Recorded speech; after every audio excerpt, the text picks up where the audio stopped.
Mine fires, they don't just threaten lives, they cripple production for weeks, sometimes months. Think about the ripple effect. Investigations, lost revenue, even equipment damage, all from a single compliance gap. The Department of Minerals and Resources, they're not just issuing fines anymore, they're issuing shutdowns. We've helped multiple mines turn their mine health and safety and NFPA compliance from a reactive checklist exercise into an unbreachable operational strength. Safeguarding their teams, yes, but critically safeguarding their output. The secret is not just what you ordered, but a tiered, continuous framework that catches issues before they become catastrophes.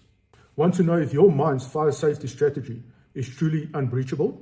We've created the MineGuard Mandatory Compliance Checklist.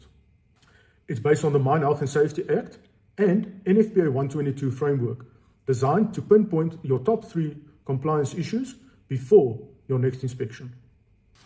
Comment safety below and I'll send you the link directly. Let's keep your operations running safely and smoothly.